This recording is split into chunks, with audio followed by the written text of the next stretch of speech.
The next question is find the equation of the line which is equidistant from the parallel lines. आपको उस line की equation बतानी है जो इन दोनों पैरेलल लाइन से इक्वल है, इक्वल डिस्टेंस पर है। भाई उस लाइन की इक्वेशन बताओ जिसका डिस्टेंस इस लाइन से जितना है उतना ही इस लाइन से भी है। तो डायग्रामेटिकली आप इस चीज को समझो। देखो ये आपकी दो गिवन इक्वेशन ऑफ लाइन है, ये ए बी और सी डी। क्वेश्चन के अकॉर्डिंगली ये जो आपकी रिक्वायर्ड इक्वेशन ऑफ लाइन है इसका जितना डिस्टेंस इस लाइन से होगा उतना ही डिस्टेंस इस लाइन से होगा। Can I say that this line will also be parallel with these lines. भाई अगर ये दो लाइंस पैरेलल है इसके बीच में आप एक लाइन ड्रॉ कर दो और मैं आपको ये कहूँ कि भाई इस लाइन का इस लाइन से जो डिस्टेंस है और इस लाइन का इस लाइन से जो डिस्टेंस है वो सेम है, तो पैरेलल लाइंस यही तो होती है जिनका थ्रू आउट जो डिस्टेंस होता है वो इक्वल होता है। अब इसके बीच में जो डिस्टेंस है वो d1 है और यहाँ जो डिस्टेंस है वो d2 है। तो पहले तो क्वेश्चन को समझो कि वो क्या कह रहा है। तो यही बात आपको कह रहा है क्वेश्चन में कि find the equation of line which is equidistant from the according to the question ये दो लाइंस तो पैरेलल है। समझ में आ रहा है? अकॉर्डिंग टू द क्वेश्चन ये दो लाइंस तो पैरेलल है। फिर जिसकी इक्वेशन आपको फाइंड करनी है वो लाइन उस लाइन का जो डिस्टेंस इस लाइन से है और इस लाइन का जो डिस्टेंस इस लाइन से है वो भी इक्वल है। तो अगर इसका लॉजिक आप लगाओ जो आपको मैं यहाँ फिगर में समझाने की कोशिश कर रहा हूँ, अकॉर्डिंग टू द क्वेश्चन जो आपकी गिवन लाइन है वो होगी ए बी और सी डी, ये दोनों पैरेलल है, राइट। अब जो लाइन आपको फाइंड करनी है अकॉर्डिंग टू द क्वेश्चन इस लाइन का जो डिस्टेंस ए बी से है से d1 और इस लाइन का जो डिस्टेंस पी सी डी से है से d2, ये डिस्टेंस इक्वल है। इतना समझ में आ गया?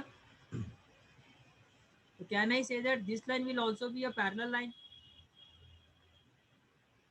तो पैरेलल लाइन से मैंने आपको जब मैंने इसका आपको डेरिवेशंस करवाई थी तो मैंने आपको क्या कहा था कि जो एक्स और वाई के जो कोफिशिएंट होते हैं वो तो सेम ही होते हैं। जैसे मैंने कहा 2x plus 3y plus 5 equal to 0, मैंने कहा 2x plus 3y minus 7 equal to 0। आप देख के बता सकते हो ये पैरेलल लाइन है। मैंने कहा आपको कैसे पता? आपने कहा भाई एक्स और वाई के भैया जो कोफिशिएंट है वो सेम है, it mean these are parallel lines.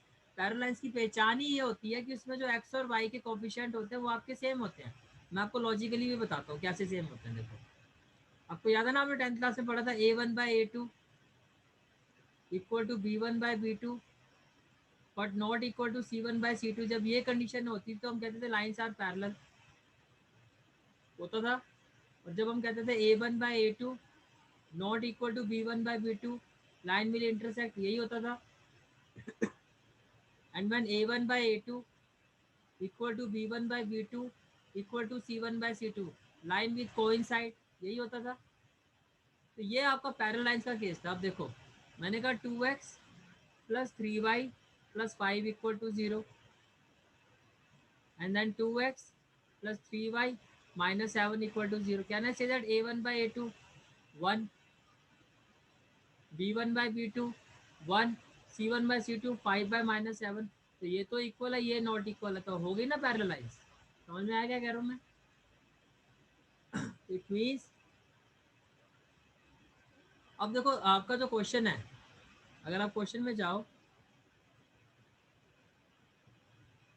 तो ये लाइन आपकी 9x प्लस 6y है और ये 3x प्लस 2y है, कोई इशू नहीं है। पैरेलल लाइंस में क्या एक्स और वाई के कोएफिशिएंट इक्वल भी होते हैं और प्रोपोर्शनल भी होते हैं। मीन्स अगर आपको यहाँ पर 9 दिखाई दे रहा है तो मैं इसको 9 बना सकता हूँ। कैसे? मल्टीप्लाई बोथ साइड बाय 3, तो ये क्या हो जाएगा 9x 3 टू जा 6y प्लस 18 इक्वल टू 0। देखो होगी ना पैरेलल लाइंस,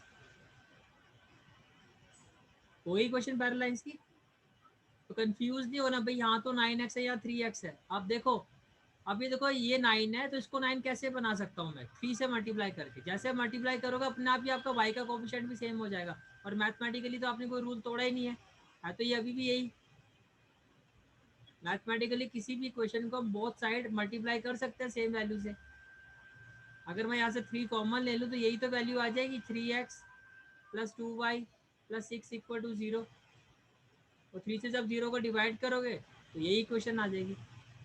तो अगर आपने जो भी चीज़ें आप अपनी तरफ से ऐड करते हो सब्ट्रैक्ट करते हो मल्टीप्लाई करते हो उसका क्राइटेरिया ये होता है कि अगर मैं रिवर्स में जाऊँ तो वही स्टेप दोबारा आना चाहिए। देखो यहाँ पर आ भी रहा है, ठीक है। तो अब देखो, तो ये आपकी फर्स्ट इक्वेशन हो गई गिवन, ये इसकी सेकंड हो गई, और ये आपकी इक्वेशन होगी जो आपको फाइंड करना है।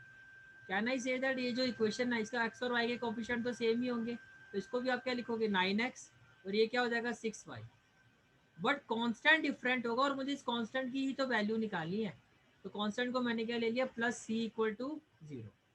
अब आपको पता है equation distance between the two parallel lines क्या होता है, C2 minus C1 upon under root A square plus B square, C2 minus C1 upon under root A square plus B square, distance between two parallel lines. Okay,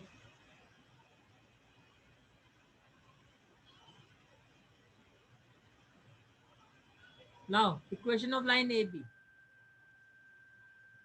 9x plus 6y minus 7 equal to 0. Equation of line CD, 9x plus 6y plus 18 equal to 0. Equation of line P Q, ये red pen से इसलिए लिखा होगा कि ये आपकी equation है जिसको आपको फाइंड करना है। 9x plus 6y plus C equal to 0।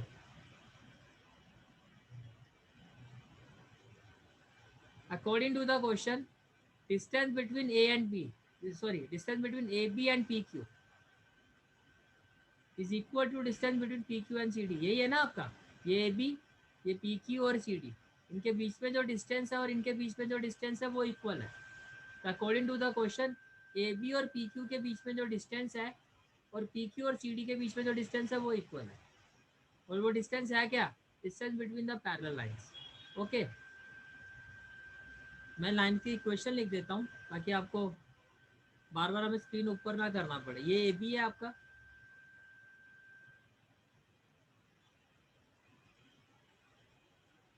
9x plus 6y plus 18 equal to 0, ये आपका सी डी है, and 9x plus 6y plus C equal to 0, ये आपका क्या है पी क्यू, राइट। ओके, तो शिट यार, चलो ऊपर नीचे करना पड़ेगा। ऊपर नीचे क्या करना है, इनका कांस्टेंट देख लेते हैं ना क्या क्या है। देखो इसका कांस्टेंट क्या है आपका -7, आपको तो कांस्टेंट से ही मतलब है भाई। ए और बी तो आपको पता 9 और 6 ही है, ये भी तो क्लियर है 9 और 6 ही है। कांस्टेंट हो गया -7, तो दो बार लिखा, दोनों बार मेरा हाथ कुछ ज़्यादा उल्टा चल रहा है। C1 इक्वल टू क्या हो गया -7, C2 क्या हो गया आपका, इसको 18 ले लेते हैं, और C3 को क्या ले लेते हैं C, बात खत्म। ये आपके कांस्टेंट हो गए C1 C2 C3। ये भी आपको पता ही है 9 और क्या है, ये भी लिखना भी क्यों है, ये तो वैसे ही कैंसिल हो जाएगा ना दोनों साइड से। तो देखो इस केस में sorry, distance between parallel lines, आपको पता है ये फॉर्मूला होता है, ये आपका ए बी, ये आपका सी डी। अब ए बी का डिस्टेंस भी आपने C3 से ही निकालना है, और सी डी का डिस्टेंस भी C3 से ही निकालना है, राइट। तो अगर ए बी और सी डी का डिस्टेंस निकाल, ए बी और पी क्यू का निकालते तो क्या होगा, C3 minus C1 upon under root A square plus B square, और जब आप इन दोनों का डिस्टेंस निकालोगे तो वो क्या हो जाएगा C3 minus C2 upon under root A square plus B square, ये तो कैंसिल ही हो जाएगा। और डिस्टेंस आपको पता वो क्या होता है, डिस्टेंस हमेशा क्या होता है पॉजिटिव, तो डिस्टेंस की जो भी वैल्यू वो आप मॉड्यूलस में लोगे।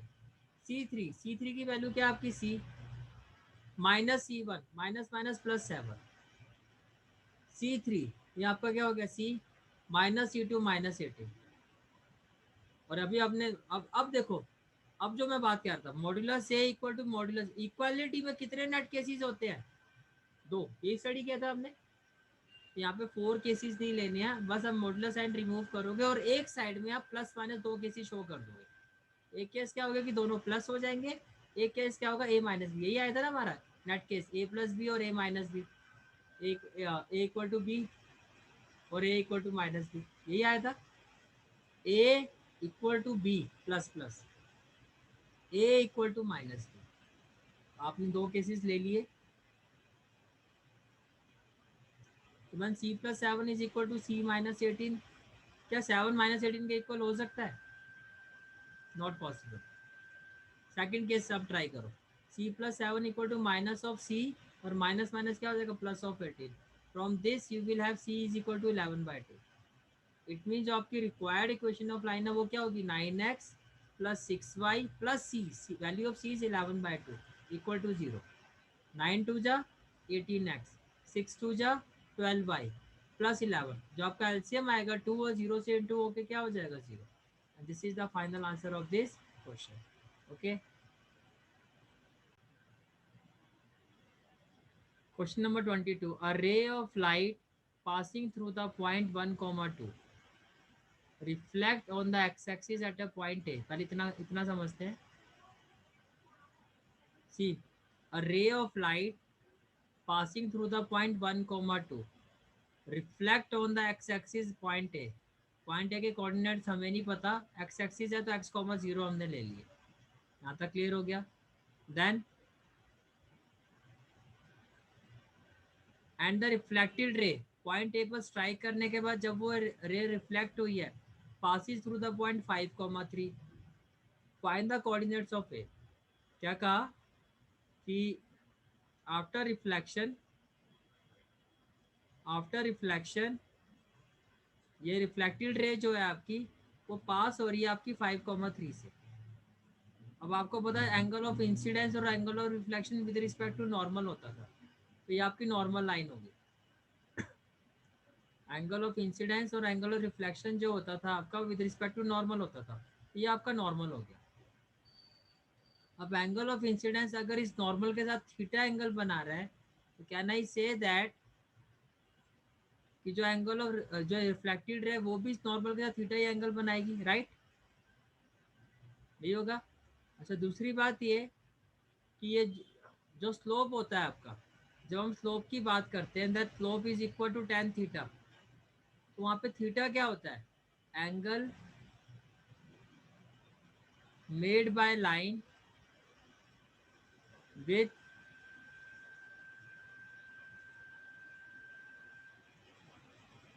Positive direction of X axis, यही होता था। तो अब देखो ये क्या ना, इसे ये नॉर्मल है, ये क्या है आपका नॉर्मल है।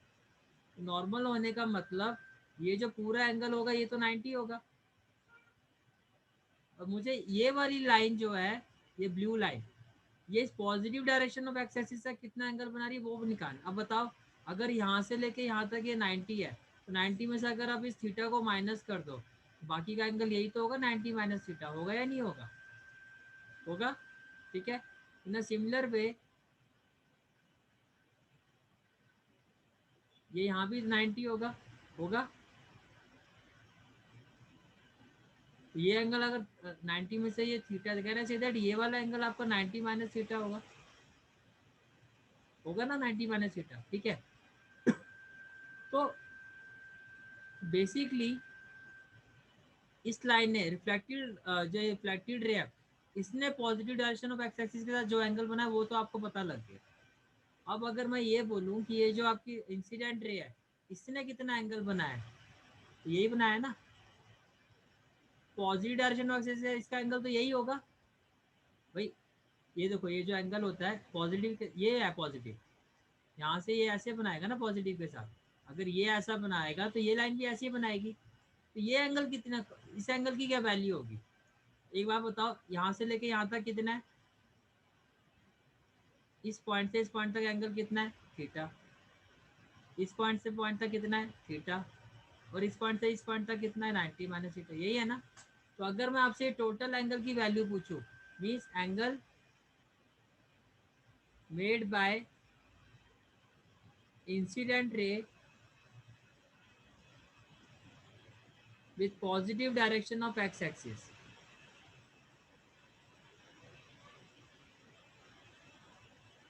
can I say that theta plus 90 minus theta, यही है ना पूरा एंगल है, right? Theta plus 90 minus theta. अब ये किसके इक्वल होगा, it will be equal to 90 plus theta. Any question? Incident ray इस एंगल पॉजिटिव एक्सिस से जो एंगल बनाएगी वो कितना होगा, it will be equal to 90 plus theta, और रिफ्लेक्टेड रे जो एंगल बनाएगी वो कितना होगा 90 माइनस थीटा। ये आप एज इट इज शो कर देना डायग्राम में, ठीक है, इस एंगल को निकाल के दिखा देना, ठीक है। अब देखो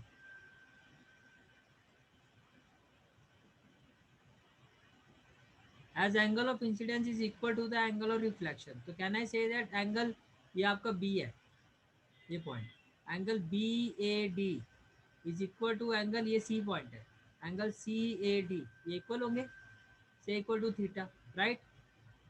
और ए जो है आपका वो एक्स एक्सिस पर है, तो जिसकी कोऑर्डिनेट्स आपको फाइंड करने हैं, let coordinates of A B x comma zero, right, यही होगा आपका, let coordinates of point A B x comma zero.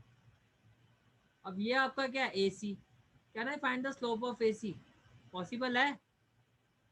अगर आपको किसी लाइन के दो पासिंग पॉइंट गिवन है तो स्लोप फाइंड कर सकते हो, यस कैसे, y minus Y two minus Y one upon X two minus X one.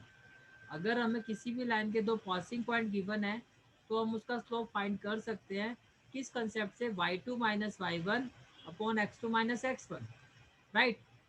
अब देखो, अच्छा, और अगर आपको एंगल पता है तो भी आपको पता है स्लोप क्या होगा।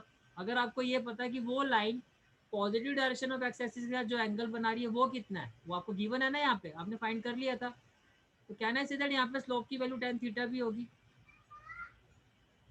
कोई भी line positive direction of X axis जो एंगल बनाती है वो कितना होता है, tan थीटा होता है। और ये जो लाइन है इस एक्स एक्सिस से जो एंगल बना रही है वो कितना है, 90 माइनस थीटा, तो कहना चाहिए थीटा की जगह क्या आ जाएगा, तो एक तो आपका स्लोप का फॉर्मूला हो गया tan 90 माइनस थीटा, और दूसरा क्या हो गया y2 minus Y one, 3 minus zero upon x2 minus x1, 5 minus x। कहना चाहिए tan 90 माइनस थीटा cot थीटा होता है, तो आपकी वैल्यू क्या आ गई, cot थीटा is equal to 3 upon 5 minus X. cot theta की वैल्यू क्या होगी, 3 अपॉन 5 माइनस एक्स। यहाँ तक क्लियर है, पहले सारी बातें देख लो, पहले ये बताओ यहाँ तक सारी चीजें क्लियर है आपको।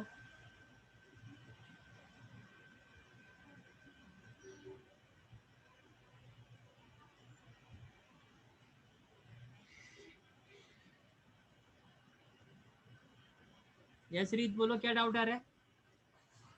सर ये जो 1090 माइनस थीटा वाली है ये एक बारी फिर समझा दो। कोई भी line positive direction of X axis के साथ जो एंगल बनाती है वो होता है आपका tan थीटा, वो थीटा होता है। और इस केस में जो रिफ्लेक्टेड रे है ये positive direction of X axis के साथ जो एंगल बना रही है वो है tan 90 माइनस थीटा, क्योंकि यहाँ पर वो थीटा नहीं है, 90 माइनस थीटा है, तो थीटा की जगह आपने लिखा tan 90 माइनस थीटा। और ये आपको पता है, आपने 10th क्लास से स्टडी करो कि tan 90 माइनस थीटा क्या होता है, cot theta.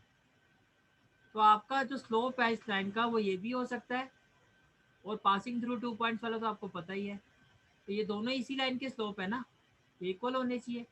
Now it's clear, yes sir. Okay.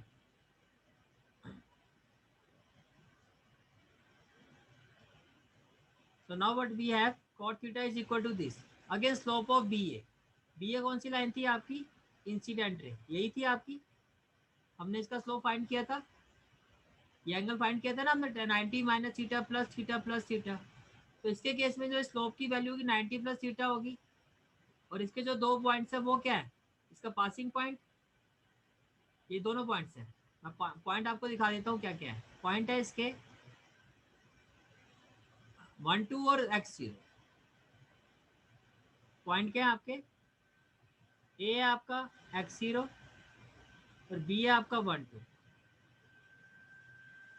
तो स्लोप क्या होगा, tan 90 plus theta is equal to क्या होता है, y2 माइनस वाई वन।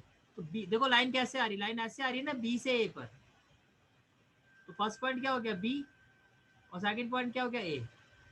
तो ये हो गया आपका x1 x2 y2, और ये वाले पॉइंट हो गए आपके x1 और y1। यहाँ तक क्लियर है सब कुछ, लाइन आपकी बी से ए पर आ रही है, ठीक है।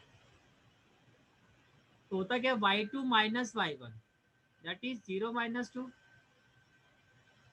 अपॉन क्या होता है x2 minus x1 that is x minus 1.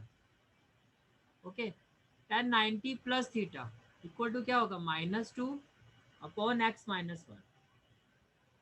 90 plus theta कौन सा क्वाड्रेंट हो गया आपका? सेकंड. सेकंड में 10 क्या होता है आपका? नेगेटिव. तो can I say that 1090 plus theta जो है आपका माइनस कॉट थीटा होगा. माइनस से माइनस कैंसिल हो जाएगा. देखो ये भी कॉट थीटा की वैल्यू है और ये जो वैल्यू है आपकी ये भी कॉट थीटा की वैल्यू है. तो लेफ्ट हैंड साइड सेम है ना दोनों इक्वेशन का. और अगर किसी भी इक्वेशन का अगर लेफ्ट हैंड साइड सेम होता है, किसी भी इक्वेशन का अगर लेफ्ट हैंड साइड क्या होता है सेम होता है, तो राइट हैंड साइड भी क्या होना चाहिए सेम. होता है ऐसा. किसी भी क्वेश्चन की अगर लेफ्ट हैंड साइड सेम है तो राइट हैंड साइड भी क्या होगी सेम होगी आपकी.